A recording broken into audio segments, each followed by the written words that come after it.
Hello, moi c'est Emma et je pars 3 mois en Asie du Sud-Est, solo. Actuellement je suis au Vietnam et je suis à ma dernière étape qui est Hanoï.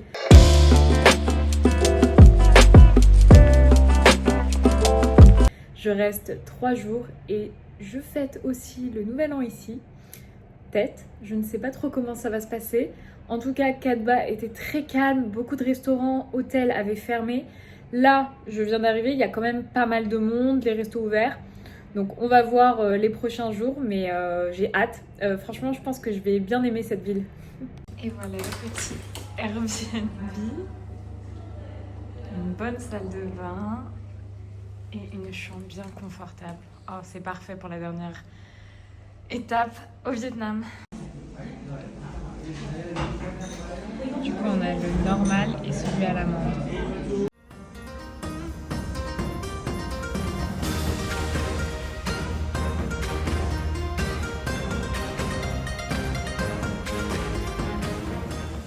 J'ai mangé et maintenant je me dirige vers l'ambassade du Laos. J'espère que ça va pas prendre trop de temps parce qu'il fait beau, j'ai envie d'en profiter. Franchement, je suis trop contente de retrouver le soleil. Là, ma doudoune, limite les gens ils me regardent bizarre parce qu'il fait grave bon. Mais je suis tellement traumatisée par le froid là que ça me fait bizarre. Ça y est, je le sentais à cause du nouvel an. Tous les gens du Laos de l'ambassade sont partis. Donc l'ambassade est fermée. Donc ça veut dire que je peux pas faire mon visa pour aller au Laos. Donc je sais pas trop comment faire. Là c'est la merde. Là c'est la merde parce que je suis censée partir le 30 et ils sont fermés jusqu'au 3. Et ils ont fermé aujourd'hui.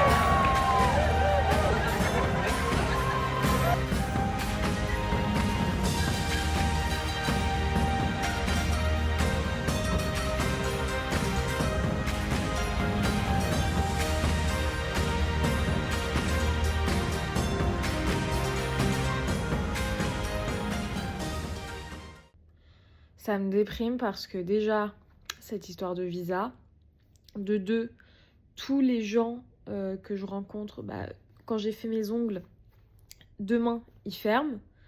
J'ai rencontré une fille dans un magasin, elle me dit que demain, elle part chez sa famille. Donc en fait, tout le monde part demain. Demain, tout est fermé en fait. Il y aura le feu d'artifice. Je vais pouvoir profiter du feu d'artifice. Je pourrais pas profiter de Hanoï et de sa nourriture et des head spa que je voulais faire. Ah, je pensais pas que c'était autant. Et en même temps, ils avaient dit que c'était surtout après que ça allait être compliqué. Pas avant. Je suis perdue. Du coup, j'avais renvoyé ma robe blanche à l'atelier parce que elle est devenue jaune. Et là, ils m'en ont renvoyé 2. Mais elles sont pas propres toutes les 2. Donc je comprends pas. Donc j'ai l'impression que ça, c'est la mienne de base. Sauf que là, maintenant, il y a du rose et tout. Et là, du coup, c'est une autre. Mais on voit bien que là, ça va pas. En fait, j'ai l'impression qu'elle a les trucs d'avant. Donc ça va pas du tout. En fait, la première robe, le corset, il est toujours plus blanc que le reste. C'est pour ça que je pense qu'ils en ont fait une autre. Sauf qu'ils n'ont pas fait avec les ajustements qu'on a fait. Donc, quel est l'intérêt? Putain, ça me fait chier parce que du coup, maintenant, j'ai deux robes. Ça me prend de la place. Et puis, je vais sûrement pas les porter. J'ai le seum. Du coup, j'ai eu l'habilleuse. Elle m'a dit que la première, elle sait pas pourquoi ça a changé de couleur. Du coup, elle en a fait une deuxième. Et je lui dis oui, mais du coup, c'est pas le même corset. La taille, c'est pas celle avec les ajustements qu'on a fait pendant 5 jours. Et elle m'a dit oui, mais c'est difficile de faire les ajustements si t'es pas là. Mais frère, t'as le modèle, t'as la robe faite juste à côté, donc t'as juste à reproduire ce qu'il y avait à faire. Elle me dit la prochaine fois que tu viens, on fera mieux. En fait, je reviens pas, c'est ça le truc. Donc ça me fait un peu chier parce que du coup j'ai payé cette robe pour en avoir 2 qui ne vont pas. Donc ça veut dire que si je veux vraiment avoir la robe que je veux, je serai obligée de retourner chez un tailleur, ce qui n'était pas le but de base. Donc je suis grave saoulée. Là je suis saoulée. J'aurais dû aller directement au deuxième tailor où eux ils ont fait du bon taf et ça aurait été rapide et bien dès le début, quoi. J'aurais juste payé un peu plus cher mais je pense que ça vaut mieux. Là je suis dans un marché, il y a plein de trucs encore qui sont fermés aujourd'hui. Donc on essaye de voir ce qu'on peut faire. Voilà, aujourd'hui c'est pas trop le jour, je vous avoue, mais on va faire avec.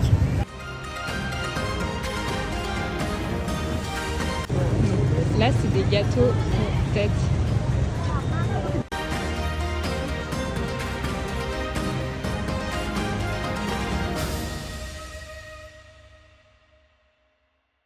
Bon, ce matin je me suis un peu baladée dans les rues de Hanoï. Il y a beaucoup de gens qui préparent le nouvel an de ce soir, il y en a qui vendent des gâteaux de riz, qui vendent des décorations. Il y a beaucoup de gens en scooter qui ont des fleurs, etc. C'est assez sympa à voir. Après, ça reste très calme, je pense. Je n'ai pas vu Hanoï en dehors du Nouvel An, mais en tout cas, ça reste très calme. Il y a beaucoup de choses qui sont en train de fermer, qui ferment. Donc, on va voir comment ça se passe. Ce soir, il y a le feu d'artifice, donc on va voir l'ambiance. Et puis, on va essayer de ne pas mourir de faim aussi, surtout.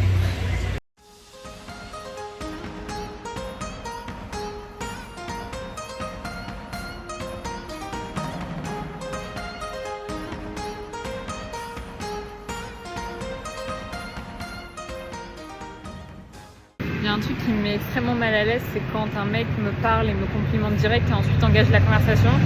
Je me braque direct parce que du coup je sais ses intentions et s'il avait commencé juste par être sympa et genre sans aucune attente, bah, j'aurais été beaucoup plus ouverte. Mais là je suis en mode il veut plus, non merci.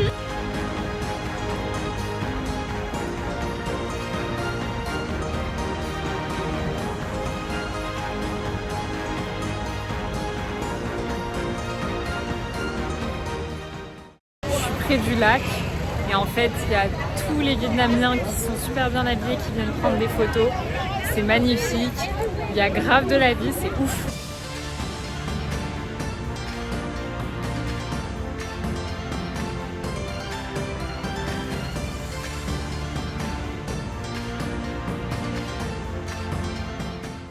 J'ai mangé et maintenant je me dirige vers le lac où je vais pouvoir voir le feu d'artifice.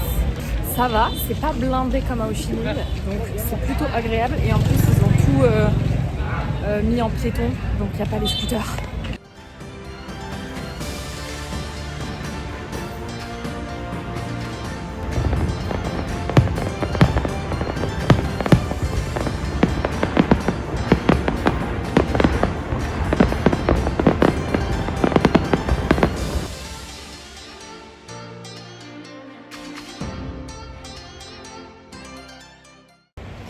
Aujourd'hui on est le lendemain du Nouvel An.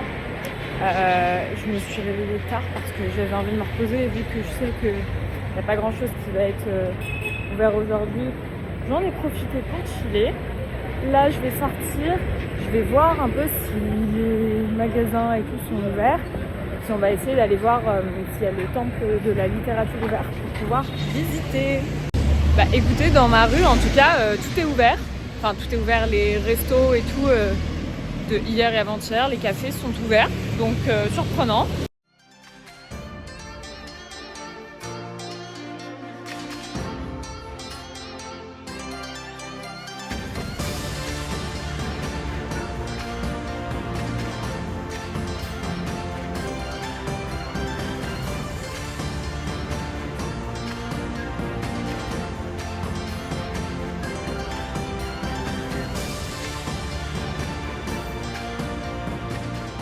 Alors oui, c'est ouvert, mais en fait, tous les Vietnamiens viennent ici aujourd'hui, donc c'est blindé. Il y a plein d'activités pour le premier jour de l'année. Ils sont en train de faire des peintures sur des parchemins. C'est assez sympa à voir parce que du coup c'est très typique, donc c'est cool d'être là.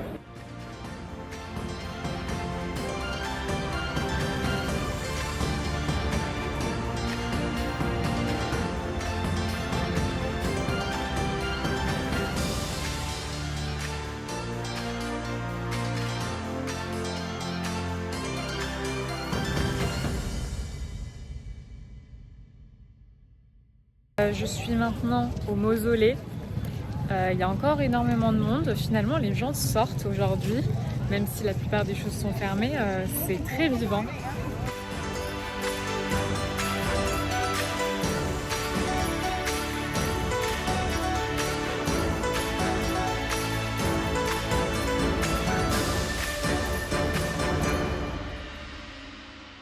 Vraiment, le nord, c'est une autre vibe. Genre, je me suis posée, ils me calculent pas dans le resto de rue, vraiment, même pas un regard, rien. Force pour montrer ce que je veux manger, parce que sinon je peux attendre des heures. Et enfin, ils vont commander, genre dinguerie. Les Vietnamiens du Nord, ils en ont rien à foutre de votre gueule. Hein.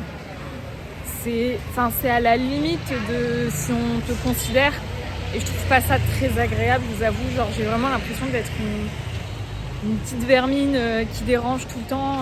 Tu vas manger dans les endroits locaux, même pas de calcul. J'avoue que ça, c'est pas le meilleur, tu vois. Et pourtant, je suis la plus polie, je parle en vietnamien et tout, donc c'est une autre culture. Mais je vous avoue que je suis plus... j'ai beaucoup plus préféré le sud parce qu'ils sont beaucoup plus accueillants et bienveillants et voilà. Hanoï, pour ça, j'avoue que ça me frustre un peu. Il y a un truc que j'établis maintenant, c'est que si je me sens mal à l'aise avec des gens ou que je me sens forcée, je me casse. C'est simple. J'ai pas envie de subir, donc écoutez-vous et n'oubliez pas que vous êtes maître et que vous êtes obligé à rien. Voilà, j'ai rencontré un mec qui m'a vu 10 millions de fois au Vietnam et sur TikTok. C'est Yacine. Enchanté, elle me suit, tu me laisses tranquille, j'en ai marre. C'est lui qui me suit, il suit trop mes vlogs. Elle est en bas de mon hôtel. Mon hôtel, ma déplace d'hôtel, elle est en bas de mon hôtel 2 jours. J'adore. C'était ma dernière soirée au Vietnam. J'ai pas fait grand chose. J'ai rencontré quelqu'un qui me suit sur TikTok et qui m'a croisé plusieurs fois au Vietnam. Du coup, on a discuté pendant pas mal de temps au coffee shop où j'étais. Et ensuite, je suis rentrée tranquillement et j'avoue que j'avais la flemme de ressortir pour dîner parce que comme tout est un peu fermé, etc., j'avais pas envie de me prendre la tête. Et j'avoue que je suis pas ressortie. En vrai, ça va parce que j'ai mangé à 16h, à 17h, donc tout va bien. Et donc demain, je quitte le Vietnam, je quitte Hanoï et je vais au Laos. Je réalise pas encore, mais c'était une expérience incroyable, le Vietnam. Je pense que j'ai vraiment adoré le sud qui est beaucoup plus humain. Finir par Hanoï, du coup, avec le Nouvel An, c'est particulier, mais ça fait partie du truc. En tout cas, j'ai vraiment passé un mois incroyable. Et c'est que le début, donc trop hâte. Dernière journée à Hanoï, dernière journée au Vietnam. C'est passé trop vite, c'est passé beaucoup trop vite. J'ai bien profité de ce pays, j'ai vu plein de choses, j'ai fait plein de rencontres. C'était vraiment génial, j'ai hâte de découvrir d'autres pays pour pouvoir faire la comparaison. Donc voilà, Laos, here I go. Il faut que je me mette à jour en termes de bonjour, merci, au revoir. Parce que là, on n'y est pas du coup.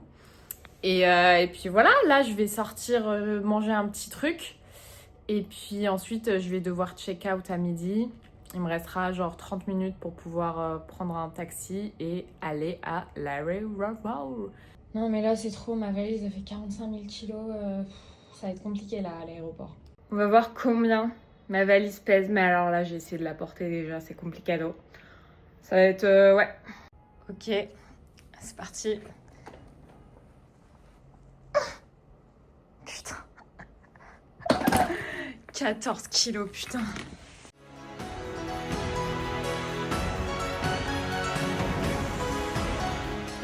Non mais c'est vraiment improbable, j'ai encore croisé Yacine dans Hanoï. Genre c'est la 3e fois qu'on se croise et on se connaît pas de base. Hein.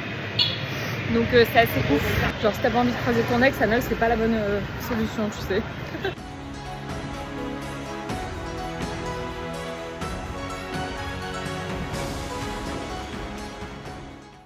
En vrai là je commence à réaliser que c'est mes dernières heures au Vietnam. C'est un peu bizarre. C'était une belle expérience, mais je sais que je vais revenir parce que j'ai encore plein de choses à visiter ici. J'ai la Jongbup à faire, j'ai Sapa à faire, j'ai envie de visiter Dala, Nha Trang. Il y a plein de choses à visiter. Donc c'est pas la dernière fois que je vois le Vietnam. Ce n'est qu'un au revoir. Ah là là. Ce qui va le plus me manquer, je pense, c'est les cafés salés. C'est la gentillesse des gens du Sud. Mais ça, je le redirai jamais assez. C'est les paysages. C'était incroyable. Ce qui va pas me manquer, c'est les scooters. Les bungalows. Le froid, la pluie. Là, j'ai hâte de retrouver le soleil, de pouvoir bronzer un peu et de découvrir autre chose. Au revoir le Vietnam. Au revoir ma chambre.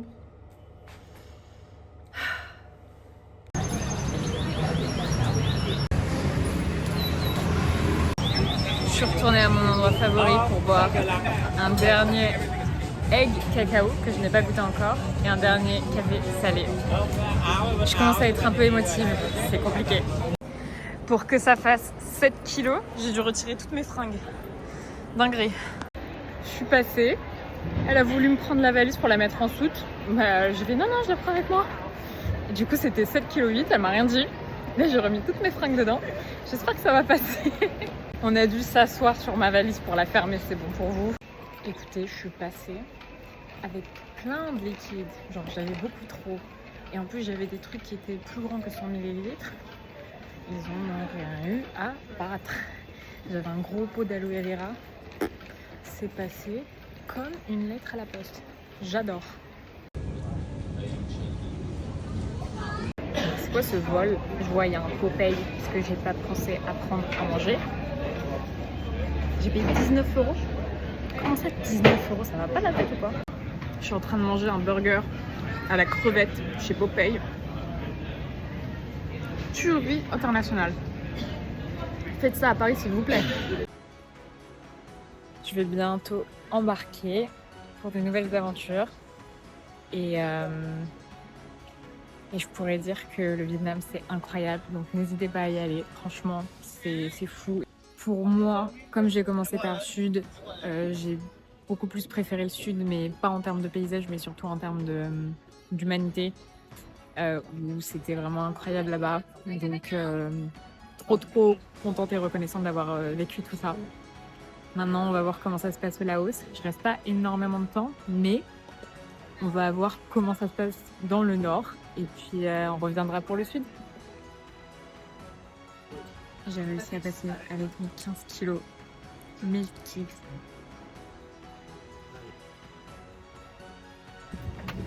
Je suis dans l'avion. Vraiment, tout s'est trop bien passé. J'ai pas eu besoin de payer plus. J'ai pris tout ce que j'avais à prendre avec moi. Trop bien. Je sens que je vais adorer le Laos. Rien que les hôtesses de l'air déjà, elles sont trop cute. Leur langue est trop belle. Elles sont trop bien apprêtées et tout. Mais je vais tomber amoureuse, je le sens. Je suis passée avec mon passeport suisse comme une lettre à la poste. Ils m'ont rien demandé. Parfait. J'ai rien payé, mais j'adore.